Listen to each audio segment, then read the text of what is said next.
Katulong ni Datu Mandagsangan sa pagpapanatili ng kultura si Datu Mansakali, isa sa pinakamatanda sa kanilang tribo.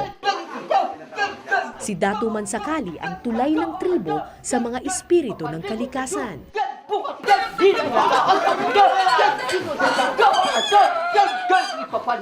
Nung araw na iyon, papangunahan ni Datu Mansakali ang isang taunang ritual na kung tawagin nila'y singampo. Ginagawa ito tuwing panahon ng pagtatanim.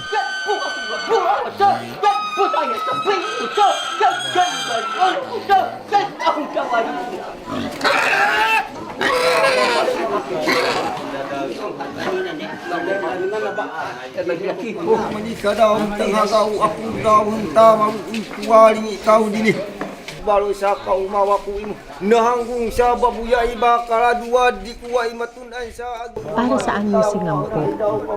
Para haing ko. Para ko kami kangas sa kibali sala ta ko mga tinawagan ko mga lahat. gayain Saya may katreto.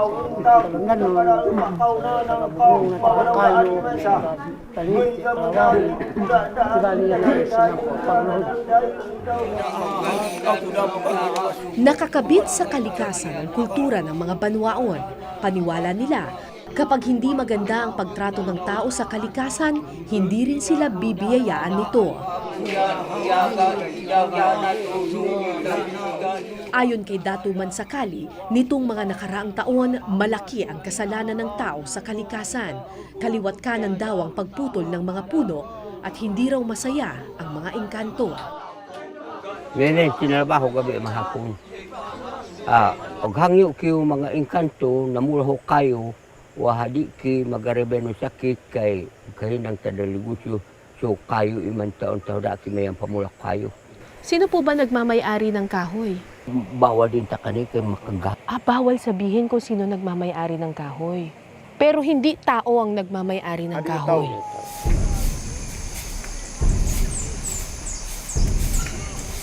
Natatakot ang mga Banwaon na kung magpapatuloy ang paglapastangan sa kagubatan, tuluyang magagalit ang mga espiritu at ito ang magdadala ng gutom, kalamidad at sakit sa buong tribo. Bilang pagsusumamo doon sa mga espiritu, gumawa sila ng parang ritual na ito. Merong alay na baboy, may alak, tapos may manok, may kandila. Yung nakikita nyo naman doon na parang inukit, na parang hugis tao, representation yan ng tao. At saka kung ano yung ginagawa ng kasalanan at yung paghingi nila ng paumanhin sa mga engkanto, sa mga espiritu. Pagkatapos ng mahabang pagdarasal ng mga Datu, inilabas na ang mahabang sibat.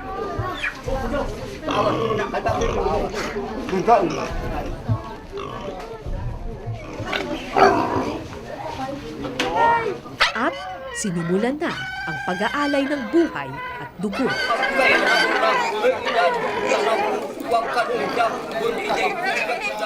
Sa atin siguro sa mga taga-syudad, hindi natin lubusang naiintindihan, naaawa siguro tayo pag nakakita tayo ng mga ganitong klaseng mga hayop na pinapatay sa harap natin. Pero yung paniniwala ng mga katutubo, ng mga lumad, itong mga animals na ito, itong mga hayop na ito, ang higher purpose in life nila ay yung ma-offer sila sa isang ritual katulad nito. Pagkatapos tusukin ng alay, sinunog ito at saka binalatan. Hanggang lumabas ang kulay puti nitong balat, isang simbolikong paraan ng paglilinis sa alay.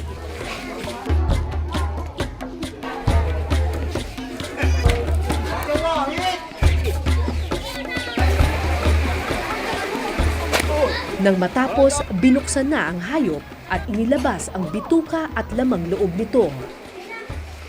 Kailangang suriin ng mga Datu ang atay at lapay ng hayop na kanilang inalay.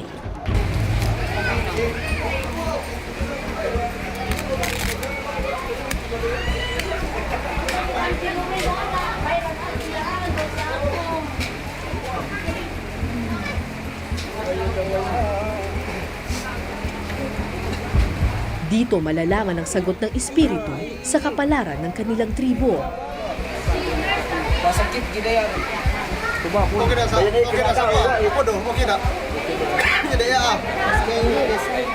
Pero hindi maganda ang pangitaing kanilang nakita. May hiwa, may hiwa, may hiwa.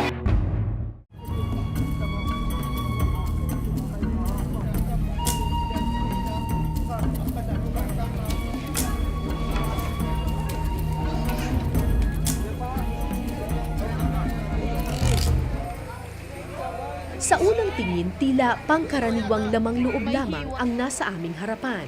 Pero para sa tribo ng mga Banuaon, isang masamang pangitain ang hatid daw nito.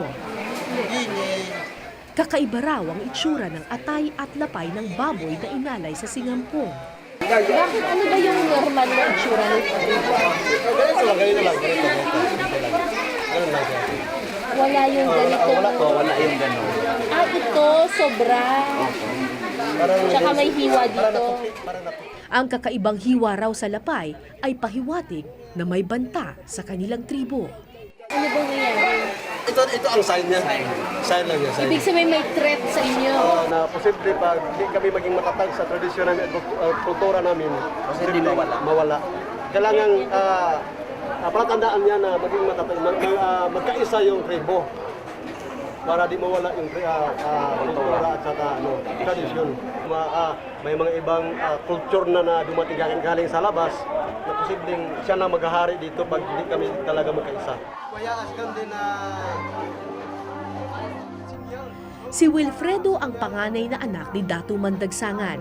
Siya ang posibleng humalili sa pinakamataas na posisyon ng mga Datu. Pero mismong si Wilfredo, aminadong tama ang pahiwatig na nabasa sa atay at lapay.